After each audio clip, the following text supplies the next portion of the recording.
Hello, everybody. Tracy Mrs. JDog Flanagan with you here today. I'm the co-founder and senior vice president of JDog Brands. Welcome back to another exciting episode of Tactical Treasures podcast, sponsored by the JDog Foundation.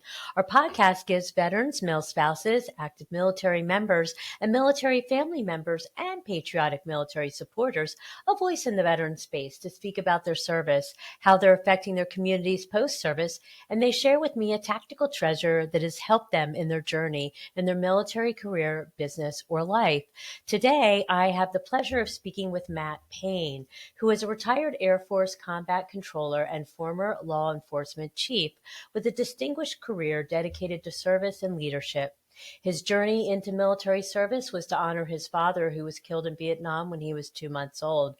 During his tenure, Matt's expertise was instrumental in numerous missions, showcasing his exceptional skills and unwavering dedication to his country. After his military career, Matt transitioned to law enforcement, where he rose to the rank of chief. His tenure was marked by a commitment to community safety, justice, and innovative policing strategies that earned him widespread respect and admiration. In addition to his professional accomplishments, Matt is the founder of the Outer Circle Foundation, a 501c3 nonprofit organization dedicated to supporting veterans, first responders, and their families by providing PTSD awareness and resources and suicide prevention support. As a devout Christian, Matt's faith is the cornerstone of his life. He lives by the principles of love, family, and community, striving to make a positive impact on those around him. Hello, Matt. Welcome to the podcast, and thank you so much for your service to our country in the military and as a police officer. Thank you so much. Thank you for having me. I really appreciate it. Yeah, I'm excited for our discussion today. But before we get into what you're doing now, I would love to know, obviously your dad's service inspired you to join the Air Force. I'm wondering when the thought process kind of transpired. Um, so my family was a long history of military people. I kind of had the thought of playing professional soccer at one point in time, and as I started getting older, I just realized that I wasn't ready to go to college. I didn't really want to kind of do that route. And it was later on as I was going through my teens, where I really said, hey, this is what I'm going to do. And my mom gets so mad because I never told anybody in my family I was enlisting.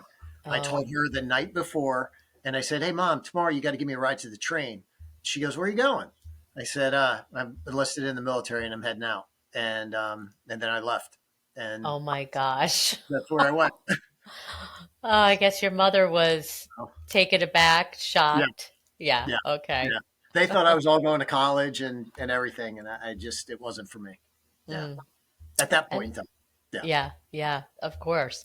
So, is there a particular aspect or moment from your service that stood out as being positive for you?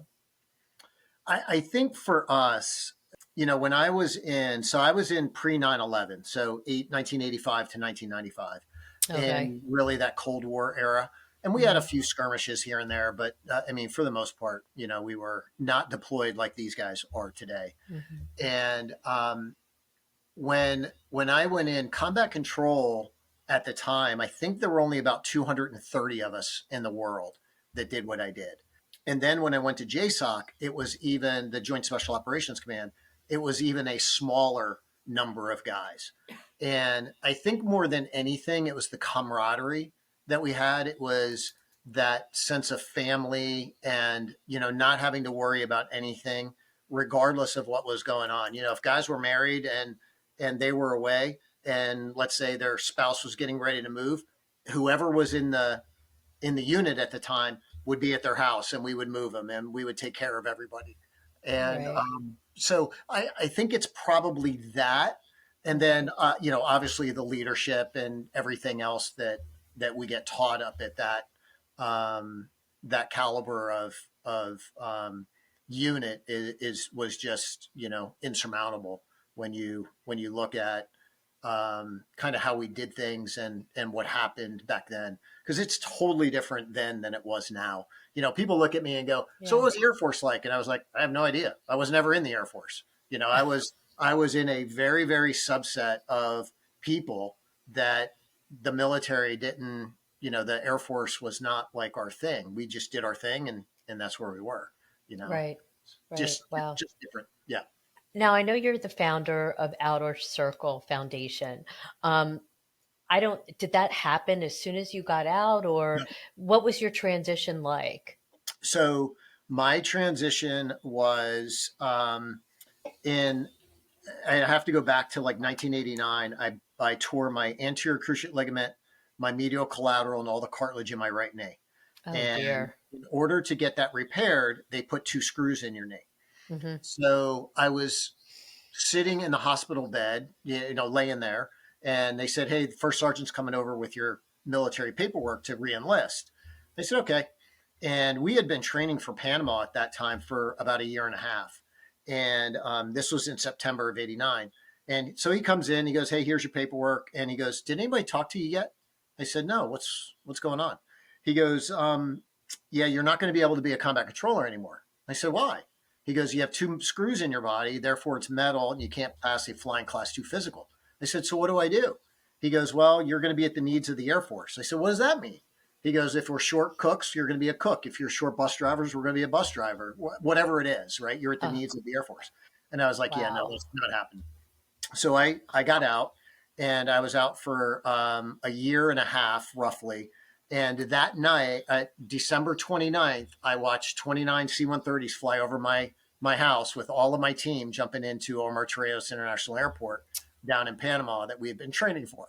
Wow. So I called the military back and I said, "Hey, I want to come back in." They said, "Yep, we got a waiver, no problem." And my former commander was now the commander at JSOC. So I went up there and blew out my left knee. And Oh no. Oh man. I was on crutches and watched everybody fly away for Somalia. And we ended up going to Haiti. And I had had 4 knee surgeries at that time. And our orthopedic surgeon said, "Look, you can do this job, but I'll give you 5 years before you do so much damage you can't walk. Let me put your records in front of the review board." Oh And this wow. was January of '95. And I was like, "All right, it's the military to take about a year and a half. I'll figure out what's going on, whatever." March, I was standing with my bags outside the gate, not knowing what I was going to do. So Oh it took my about a week gosh. and a half, and I had no idea. And my mom and dad were living up in New Jersey at the time, so I moved back up to New Jersey, and just I decided finally to go into law enforcement, and that's where I went. But I had no clue because nobody wanted a guy that could jump out of planes and scuba dive and all that. I had no desire to be an air traffic controller, which is a combat controller is a certified air traffic controller, but I had no desire to do that, and Right. um, ended up going into law enforcement.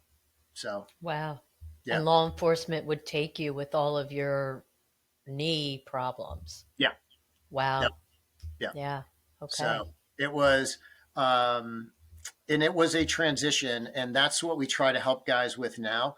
My wife and I, so Buffy is my wife, and Hmm. she's the other side of Outer Circle Foundation, Yes. and if we have guys that come to us, and we do periodically, "Hey, can you help me in a transition?" Absolutely. And we do all the soft skills, right? Resume, interviews, corporate culture, business acumen, dress and disposition, all of that kind of stuff. But it's really about trying to find that next job, so you're not jumping from job to job, right? Let's really Yeah. focus on what's important to you. What do you want to do? Let's figure out the corporate culture piece and try to get guys, because we just had back then, there was just there was no emphasis on special operations. They didn't care about the leadership, they didn't care about any of that stuff. Now, at least when the guys get out, there's that track, right, where people are being sought after because of everything that they're doing in the military. Right. Right. So, how did you come up with Outer Circle Foundation? Yeah, my wife and I wanted to do something. We always wanted to give back and have a nonprofit in some way, shape, or form. And when when we looked at kind of what was going on, I lost 3 teammates to suicide.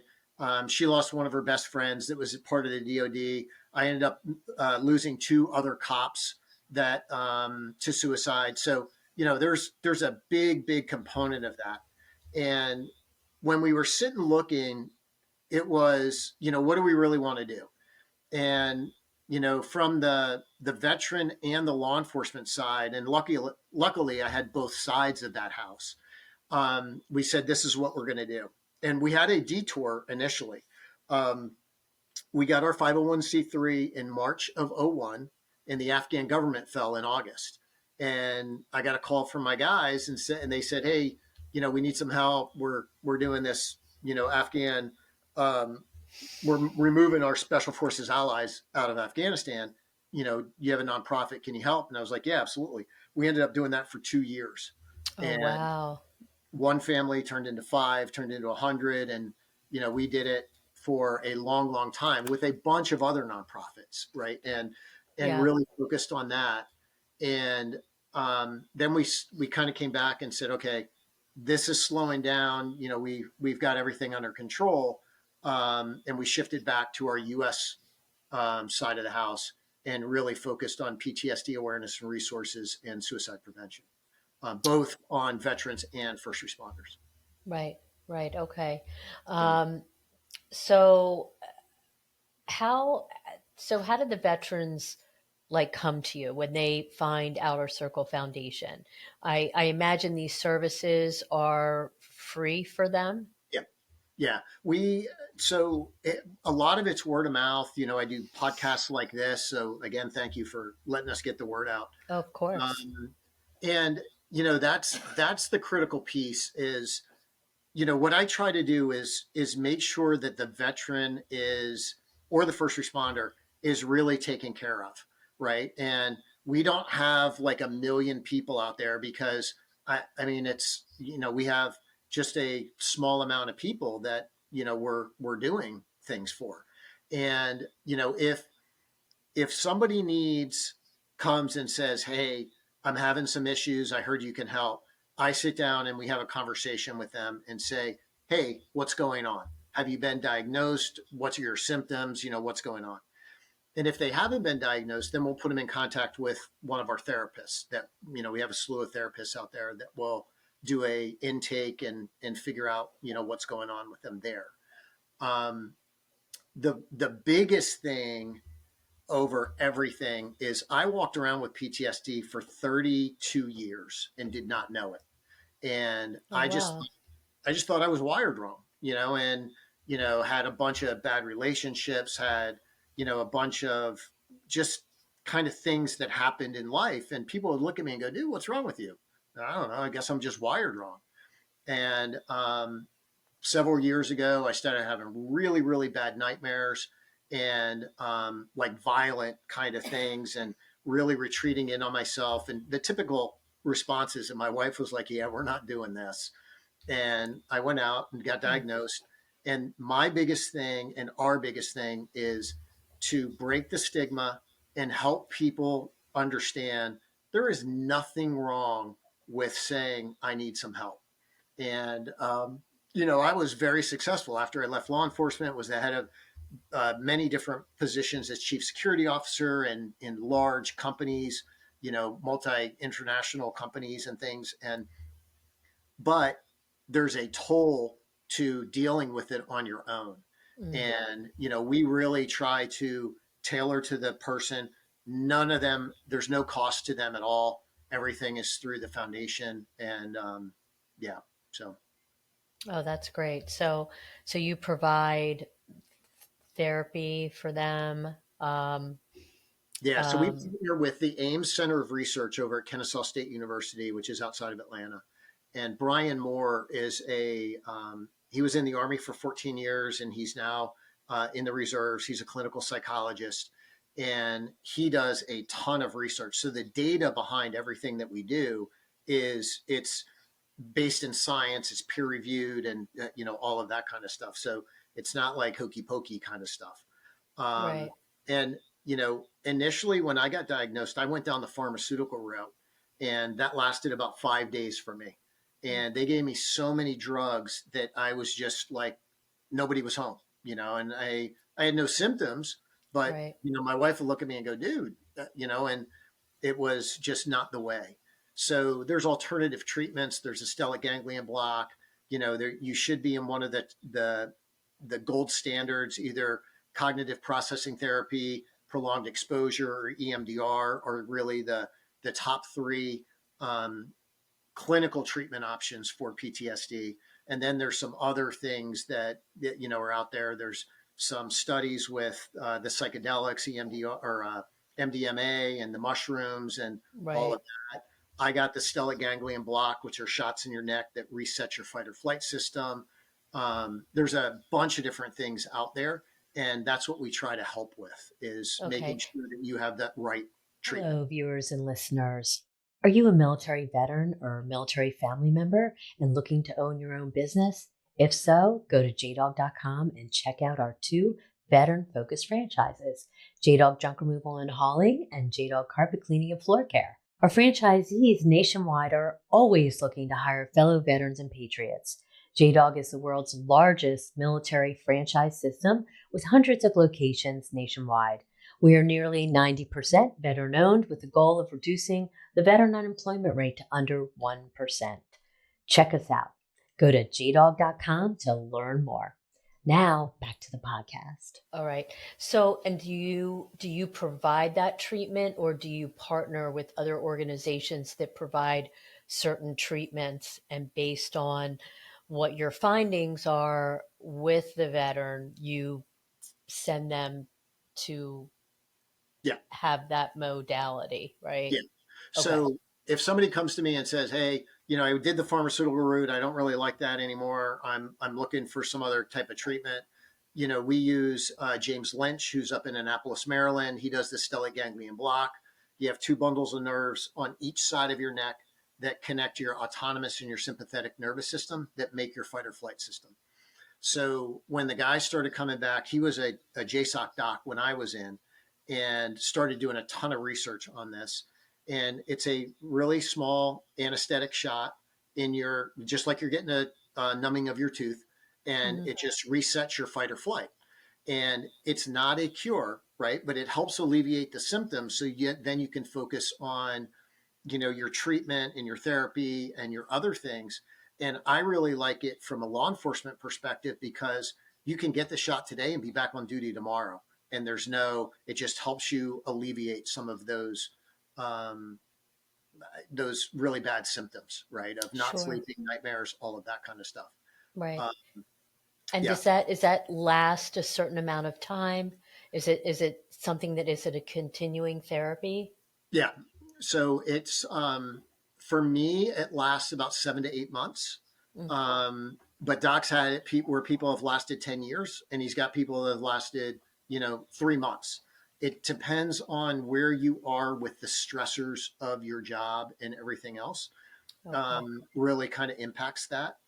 Um, there's plant-based medicine retreats. There's so many different. There's equine therapy and art Right. therapy and Hmm. fishing and hunting and music therapy and a lot of different things to try to help. But the really big three gold standards, EMDR, cognitive processing therapy, and prolonged exposure, are those really good clinical treatment options that are out there. Okay. Okay. That's great. So, and obviously you function on donations, Yeah. um, Yeah. gift giving. Yeah, we do a golf outing every fall. So it's in October every year. We just had it's always at Bears Best in Swanee, Georgia. This year we had Kaylee Bishop, who's a national recording artist, came out and sang the national anthem. We have a bagpiper for law enforcement. We have an honor guard from the South Atlanta High School. Our ROTC comes out and does our honor guard work. And then, I really take people through kind of what's going on in the world of mental health. We had Brian Moore that came in and spoke this time. We had a gentleman who came in and has a mindful mental health framework application. that spoke on things, and I really try to show people that come what it's like and some of the success stories and some of the different things that are coming up, um, to help them really get a scope of how pervasive the problem is, Mm. and the impacts of what this is doing with the suicide rate and other things. Right, right. Yeah. Um, and now there's another piece to outer circle, and that piece is resume Yeah. writing, and the whole career side Yeah. of. So you Yeah. help with the PTSD, but then if they're struggling with just Mhm. basic transition into civilian sector Yep. jobs, you help with that piece as well. And Yeah. and how does that work? So normally, a guy will come or a woman will come and say, "Hey, I'm going to get out, and I'm going to look at doing something else." And my first thing is send me your resume. Normally, you get a military resume; it's like 8 or 9 pages long. There's everything in Right. the world in there. So we really whittle it down into 2 pages, that is going to speak to that corporate recruiter. And then we'll go through and we'll make sure that their LinkedIn profile is up to date and highlights all of their expertise, and we help them take their expertise and put it into civilian speak. So when they go on these interviews, this is what's going on. We help them with corporate culture, right? So when you get on a job interview, you're not just starting to fire questions like a military interview. It's, hey, what's going on? How was your weekend? What's happening? It's going to be more relaxed and more casual than what's you're normally used to. And I've had a lot of people that I've interviewed coming out of the military, and they're very rigid and very strict, and I'm like, dude, relax, right? This is not, you're not there anymore, right? Get rid of that component of things. Um, and then we help them speak the language and not use so many acronyms and things like that, but really put it into the speak and then really help them understand the value of what they're bringing to the company and help them through that negotiation process with the company. And then we have a ton of companies out there that we work with that are looking for veterans. And, I can pick up the phone and say, hey, we got a guy that has this. Are you looking for anybody, or whatever the case happens to be, and go that way. But it's really, those are the one-offs where I'm not dealing with like higher USA or anything like that, where there's Right. mass numbers. This is really focused, Mhm. and I can work with somebody for probably 4.5 months and make sure that they land that right job, that good job. I had a guy call me not too long ago. Hey, I took the first job I could get a hold of, and now I hate it, and I need to move somewhere else. Yeah. And that's really hard on them. Hmm. Leaving the military and then going in and having that. So, Yeah. yeah. So, Yeah, well, they say sometimes, that first job, when you get out of the military, isn't yeah, always going to be the end all job yeah, for you. yeah, Because yeah, it seems to be a real process yeah, of finding, what is going to yeah, work for you. And, yeah, there's still that civilian military divide out there yeah, in the private sectors. It just yeah, still exists even to this day. yeah, Um, I know a lot of companies have what they call the veteran liaison that, tries to help smooth that over yeah, and help the veteran coming in to feel more comfortable. mhm, Um, yeah. so yeah, We've been it's asked to come in, and we've gone into companies and met with, like HR and legal and a variety of people and talked about PTSD, right. because there are, veterans in organizations and they could be Mhm. struggling with this. And the company was like, what can we do? How can we understand what's going on, build a culture that lets our people, raise their hand and say, hey, I have this going on, or I need this accommodation or whatever, and feel Right. comfortable with it, and things like that. And I give them resources and a variety of different things, to help them understand the population, what that person could be going through, and then how they can help that person navigate that, because it's hard enough to do it as a, in and of itself, Right. let alone while you have one face at night and then one face during the day, and you're trying to be two different people. That's really difficult to do. It is difficult. It is definitely. Yeah. Um, so how do veterans sign up? Mhm.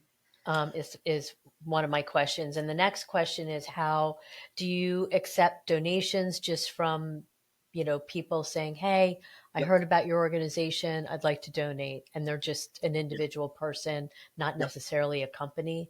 Yeah. Yeah. We have, so on our website, outercirclefoundation.org, under resources, there's a support section where there's an intake form. They would just go in and fill that out, and then hit submit. And then it comes into us, and I review it. And then I reach out and handle whatever it is that needs to be done. On that page, like when you go to our website right now and you open up, we're having our first black tie gala on May 2nd. Oh, So wow. we're going to do a black tie gala on Friday the 2nd, and then on Saturday the 3rd, we're having a mental health symposium. So we're bringing in all kinds of mental health people from the community, from different experts and a variety of things. And the donors, if they want to have a package where they can spend the night, they can come in and look at some of the mental health stuff that's going on Saturday. Or if they live in the area, they can come back in and see it. But it's going to be a really good night. So we're doing the golf outing in the fall, and then we'll do a gala in the spring. But on the website, there's a donate here, and you can do a monthly subscription. You can do a one-time donation. You can do a yearly donation, if it's something end of year. We look for corporate sponsors that want to come along behind us and say, "Hey, I really like what you're doing. I want to be your corporate sponsor," and do things like that. And because at the end of the day, I can't do programs unless we have the money to do it. Of course, And yeah. we have some really big things that we're rolling out in 2025, and they're really cool, but it's going to take money, to make that happen. So, Sure, sure. yeah. So if veterans apply, go to that support page and fill out in that application, is there a criteria for which they need to meet for you to assist them?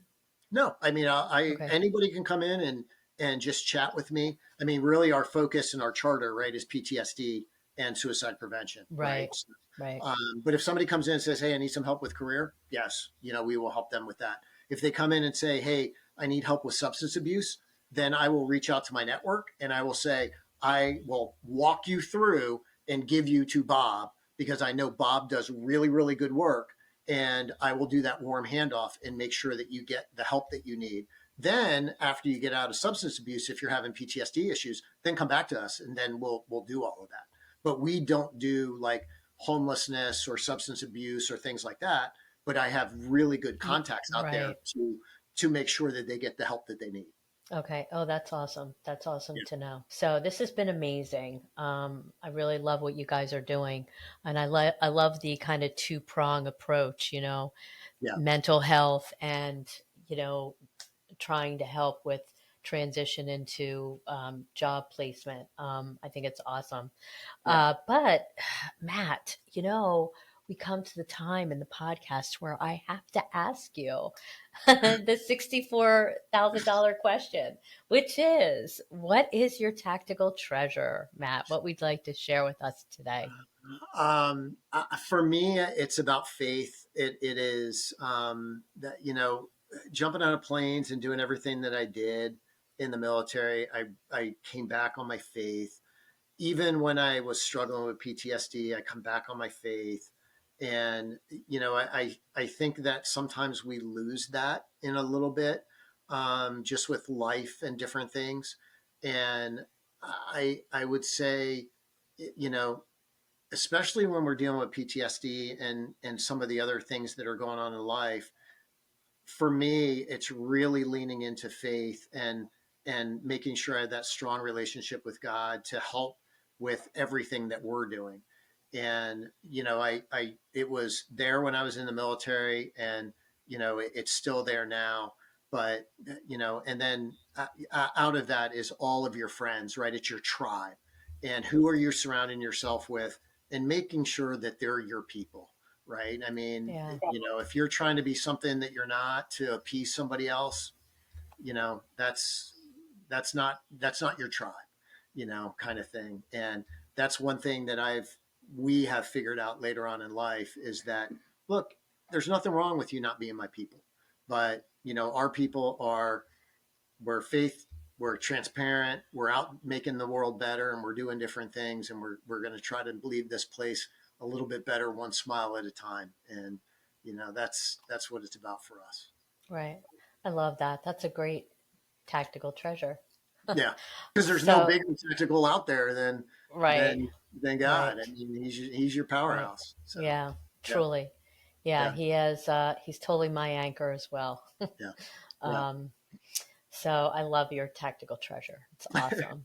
Um, so that might be a good segue Mhm. into any advice for fellow veterans struggling post service. Yeah, I don't struggle alone. Don't struggle alone. If it's not us, there's a ton of other veteran service organizations out there that can get you the help. Um, and I mean, go to the VA, go to call 988, do any number of different things, but do not do it alone. Do not think that there is not a problem just because it's the ego, or I'm less of a man. I'm not. Because at the end of the day, I can tell you, when I stood up and said, yes, I need help, that was a big, big feat for me. Mm, And it took a lot for me to get over that aspect of things. But now looking back at it, my life is so much better than where it was. sure. And, do not do it alone. Do not. Find some help. That's the biggest takeaway that I can tell anybody. Yeah, and that's a great takeaway. And I think what I've heard is that seems to be the number one problem, especially in the military and especially with men in the military, Yeah, because they have to be strong. If you say, "Hey, I'm not doing well, I need help," it's a yeah, sign of weakness, but it's not. yeah, It's not. And yeah, yeah, you got to reach out. I think yeah. that's great, fantastic advice. And even on the So, first responder side, right? I mean, hmm Brian yeah, Moore will be the first one to tell you, first responders are dealing with loneliness. They have no one to talk to right now, and you gotta come and talk to me. My number's right there. Call me. I'll have a conversation with anybody, and we'll figure it out, right? yeah, But check in on your buddies, make sure they're doing well, and yeah, that's the biggest thing is that. yeah, yeah, yeah. Great advice. Thank you so much for sharing. So this has been amazing, Matt. I really appreciate you sharing all that you did. Before you go, can you tell us where people can find and connect with you, and Mhm. where they can find out more information on Outer Circle Foundation? Yep. So outercirclefoundation.org is our website. Um, Outer Circle Foundation is on LinkedIn. We are Okay. Outer Circle 501c on Instagram, and then Outer Circle Foundation on Facebook. So Okay. those are the social media aspects of things. My cell phone number is right on the website. You feel free to reach out to me. My email address is right there. You can get through the form any number of different ways, but just reach out. We'll get back in touch with you immediately and make sure that everything's okay. That's awesome. Thank you. Yeah. Thank Um, you. Matt, this has been amazing. Thank you so much for taking the time to come on. It was lovely meeting you, and I loved your story. And we will definitely make sure we get the word out about Outer Circle Foundation. Really appreciate it. Thank you so much. It's great. Thank you. Hello, viewers and listeners. Thank you so much for tuning into this episode of Tactical Treasures Podcast. We just finished up an amazing conversation with Matt Payne, who is a retired Air Force combat controller and former law enforcement chief. He is now the founder of Outer Circle Foundation, which is a 501c3 nonprofit which stands as a beacon of support and resources for our courageous military veterans and first responders and their families during times of need by providing PTSD resources and treatment options, suicide awareness and prevention, career coaching, resume development, networking opportunities, and resources to support service animals through partnerships with other amazing nonprofit organizations.